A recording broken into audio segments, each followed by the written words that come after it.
Hello po, good day po sa inyong lahat and welcome to my channel, Best Investments by Meet Sabache, and I am an accredited seller of the MSA Home. So today, tara samahan nyo, tutur ko kayo sa construction update ni Alder Residences. Okay po?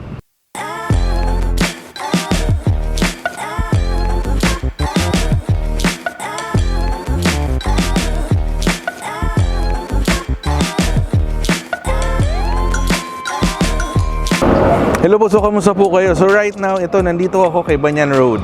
So, ano bang meron dito kay Banyan Road? So, nandito po si Banyan Road in Acacia Estates po.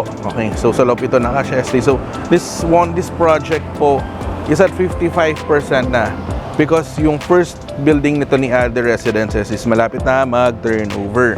So, pero right now, may mga available units pa po tayo dito. Ngayon, syempre, if you want to know more about this project, nandyan yung numbers ko po. You may contact me anytime. So, going back sa construction update po.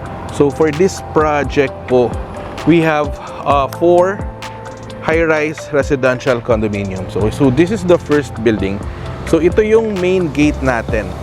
Actually, this is not the main gate.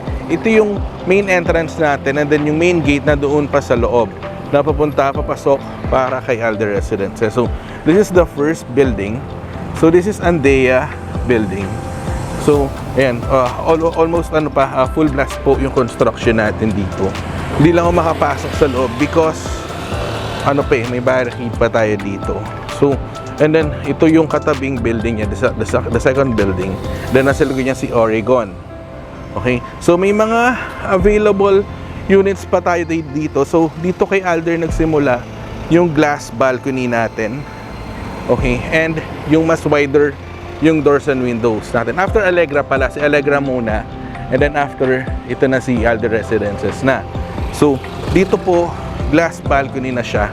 So, pasensya na, hindi ko ma-zoom yung camera ko. So, ayan. So, glass balcony siya.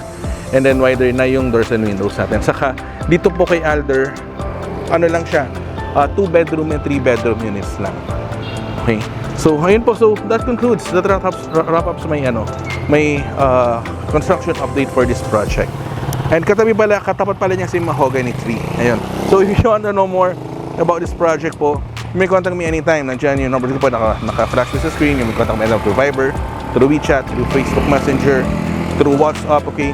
And then, pwede tayo mag-schedule ng site viewing. Pwede natin puntahan ito. And then, pwede tayo mag-schedule ng online presentation. Okay?